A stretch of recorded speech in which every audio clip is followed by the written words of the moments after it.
There is a person who earns more this year than they did last year, and somehow ends up with less money than before. Not because of bad luck, not because of unexpected emergencies, but because of something far more predictable and far more invisible. The number in their bank account grows, but the distance between them and financial stability somehow gets wider with every passing month. And somewhere across town, there is someone earning roughly the same amount, maybe even less, who is quietly and consistently building something real. No dramatic investment wins, no inheritance, no fortunate accident of timing or circumstance or connection to powerful people, just a set of behaviors, repeated without drama, that produce an entirely different outcome over time when measured carefully. That contrast is not about intelligence, not about opportunity, and almost never about the size of the paycheck being deposited each month. It is about something most financial education never actually addresses directly, something operating below the level of budgets and savings rates. It is about the behavioral architecture that surrounds every financial decision before the decision is even consciously made by the individual. Hold that contrast in your mind, because we're going to return to it at least twice before this investigation is complete. The first rule that emerges from observing high-discipline financial behavior is so simple it sounds almost insulting when stated plainly. They do not buy things they can afford right now using money they expected to have later in some optimistic future scenario. That sentence deserves to sit alone for a moment, because the implications of it stretch further than they appear on the surface. Most spending systems that quietly drain financial progress are not built on obvious recklessness or dramatic single-moment bad decisions made under pressure. They are built on a very specific cognitive pattern where anticipated future income is treated as present spending permission before it actually arrives. A bonus expected next quarter becomes the mental justification for a purchase made this week before the bonus is confirmed or received. A raise that feels likely becomes the invisible permission slip that allows a lifestyle upgrade 3 months before the number is official. This is not stupidity, and it is not weakness, and it is not a character flaw that separates the disciplined from the careless. It is a documented behavioral bias called mental accounting, where the brain files projected income into a spending category without triggering caution signals.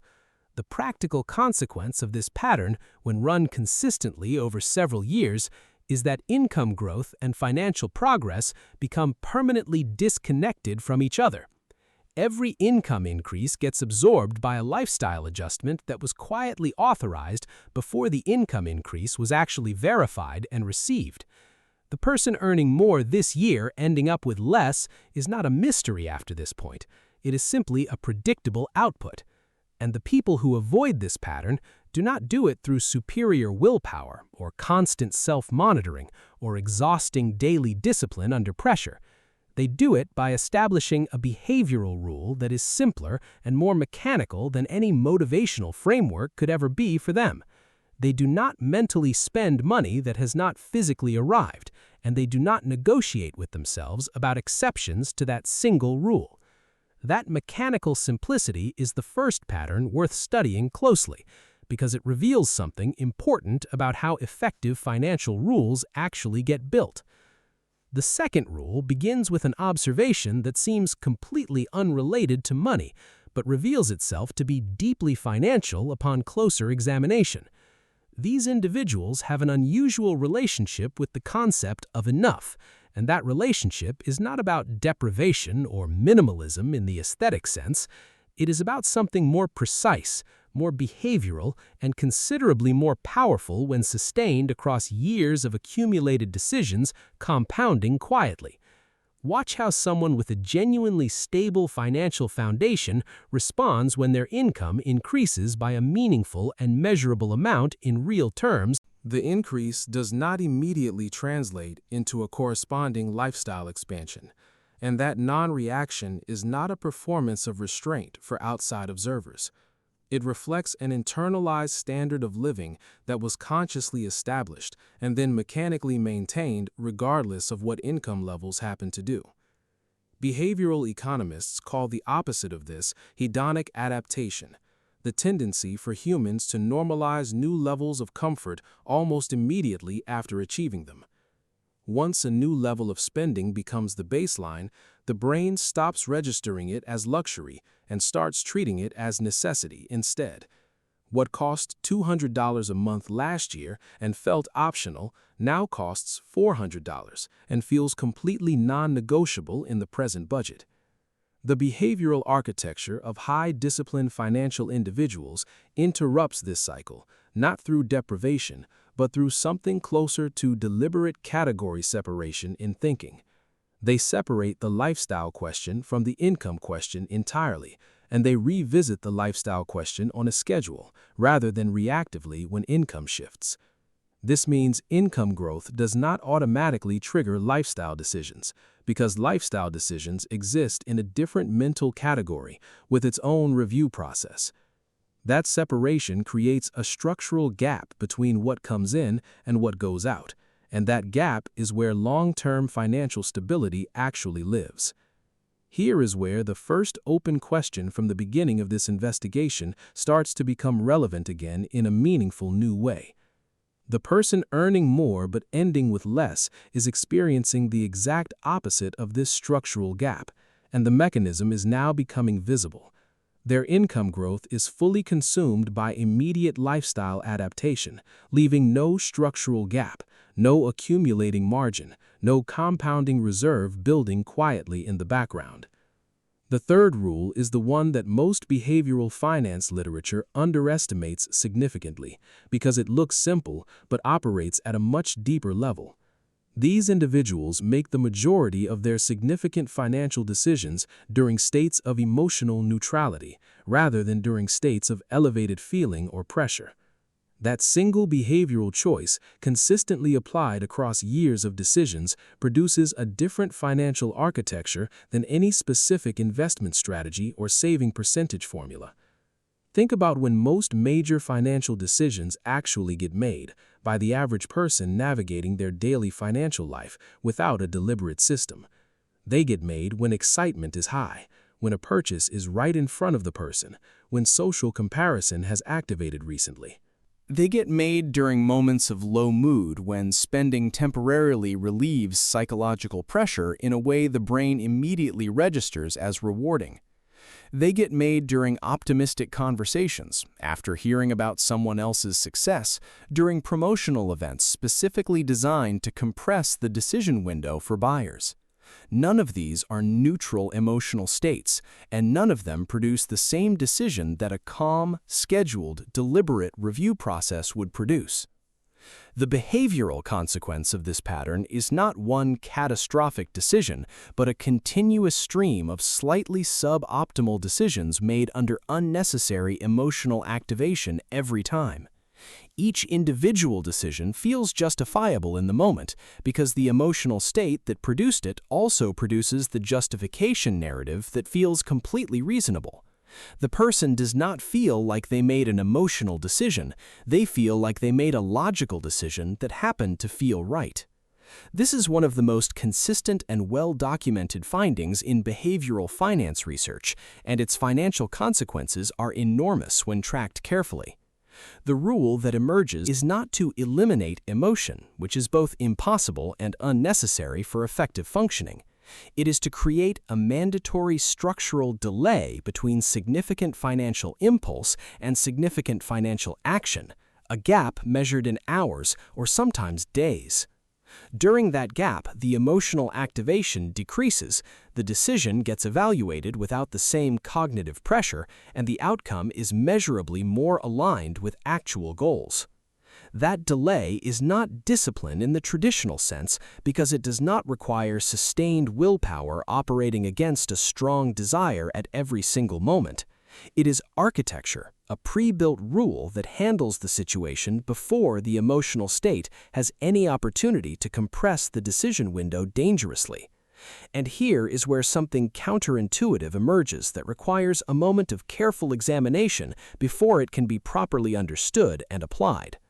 The individuals who are best at this are not the ones who feel the least desire or the least emotional activation during financial temptation moments. They are often the ones who feel it most acutely, but have removed the immediate pathway between the feeling and the action structurally.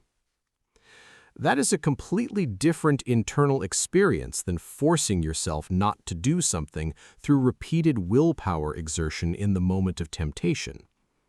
One is a behavioral system running on its own design. The other is a daily personal battle that produces inconsistent results under variable conditions. The fourth rule is where this investigation starts to challenge its own assumptions in a way that might feel disorienting at first encounter. There is a common belief embedded in financial self-improvement culture that more financial awareness always produces better financial outcomes, which sounds logically sound on the surface. But the actual behavioral pattern of high-stability financial individuals does not match this assumption when their behavior is examined closely and without projection. They do not obsessively monitor their financial data. They do not check accounts daily. They do not perform constant financial self-auditing as a routine practice. What they have instead is a system that runs predictably without requiring constant human oversight, attention, or decision-making at the operational level of daily life. The distinction here is between financial anxiety and financial clarity, and these two states produce dramatically different behavioral patterns in real, observable daily life. Financial anxiety produces high-frequency checking, constant recalculation, emotional responses to account fluctuations, and, paradoxically, worse decision-making despite the increased volume of attention paid. Financial clarity produces stable system behavior, low-frequency monitoring with high-quality reviews on a schedule, and the ability to redirect cognitive energy toward productive activity instead. The person ignoring bank notifications is not always displaying financial avoidance. Sometimes they are displaying a system so well designed that individual notifications are not decision points. That sentence deserves examination because it challenges a narrative that equates financial health with constant financial attention in a way that is simply not accurate. The rule that emerges is not ignorance of finances, but rather the strategic reduction of unnecessary financial decision frequency through systematic automation and pre-commitment design. Every financial decision that must be made daily is a potential failure point where emotional state, decision fatigue, and situational pressure can produce a poor outcome. Every financial decision that has been pre-committed to a system is a failure point that has been removed from the daily decision environment entirely.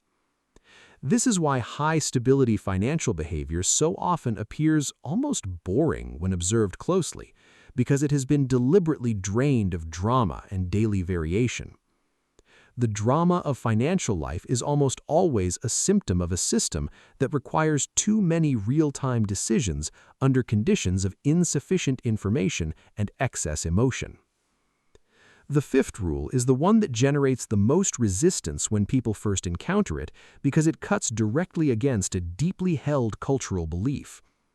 The belief is that financial progress requires finding bigger opportunities, better deals, more efficient strategies, and more sophisticated approaches to managing accumulated resources over time. But the behavioral pattern that actually drives long-term financial stability across the widest range of income levels and circumstances is considerably less glamorous than that.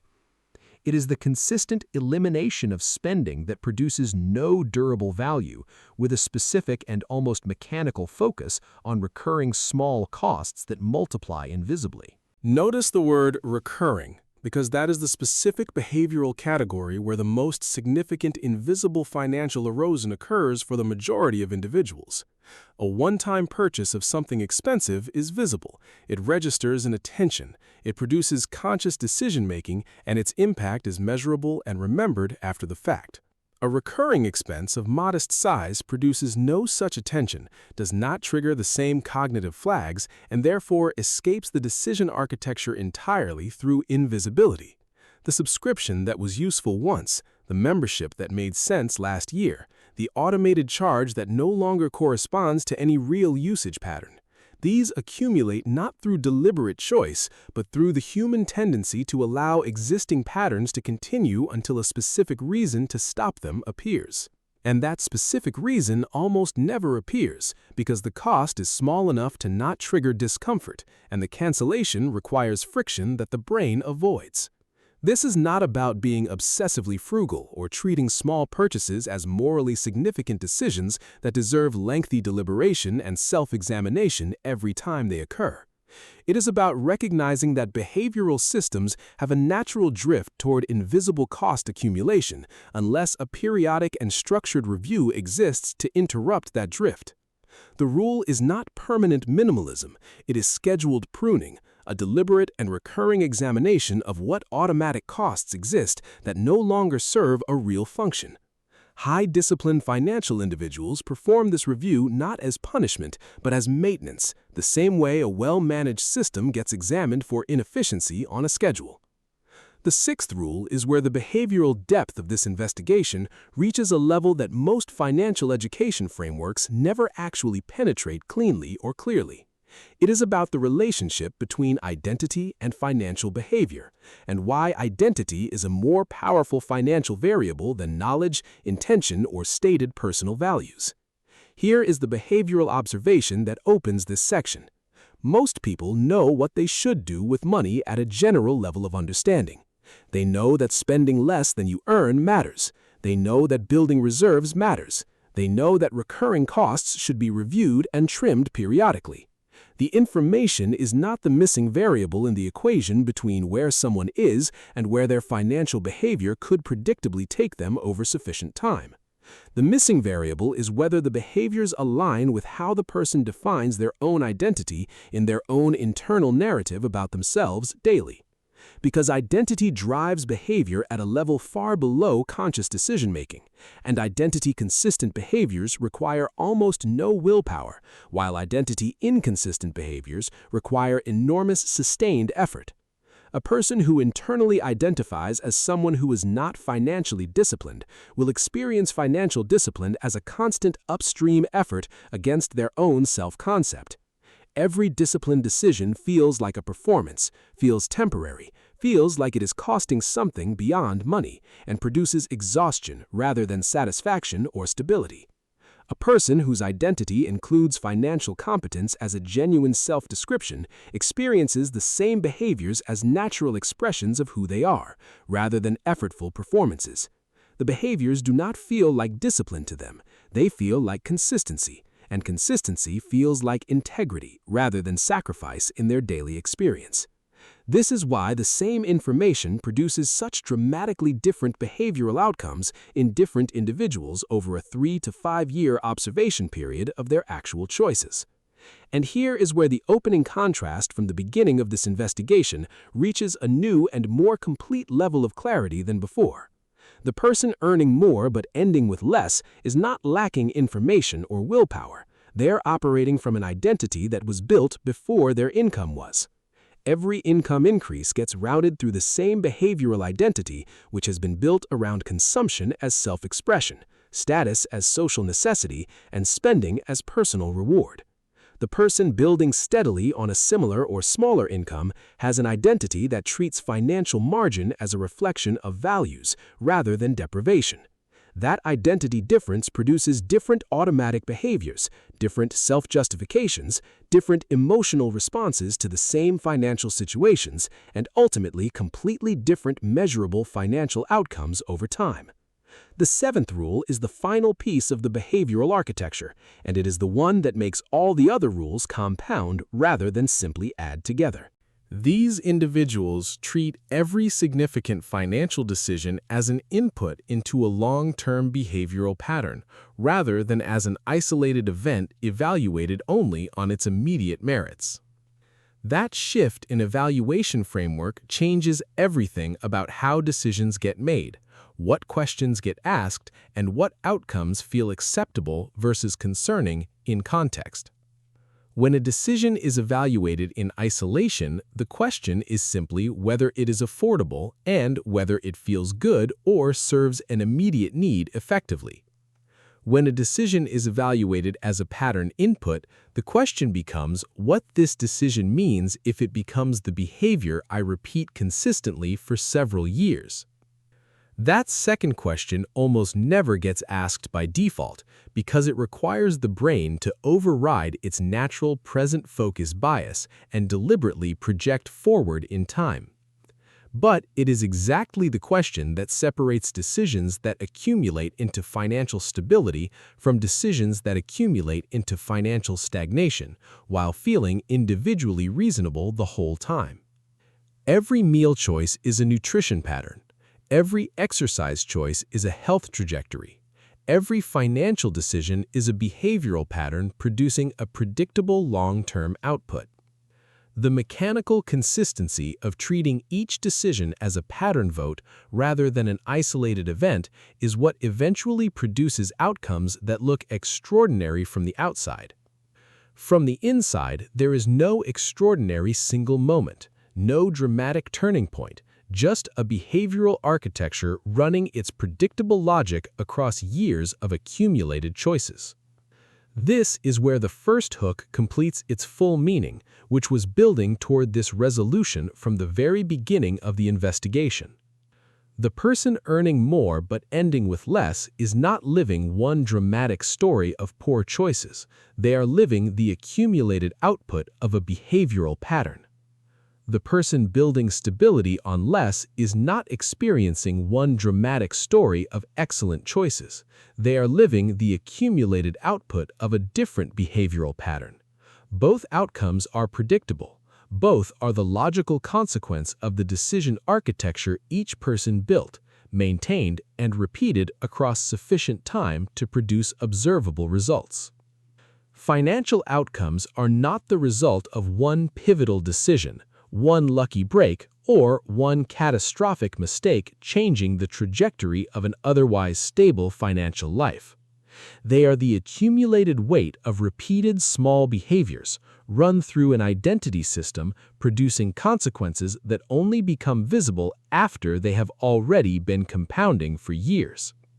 The behaviors you repeat without noticing are building the financial outcome you will experience without expecting it, and the system does not wait for your awareness.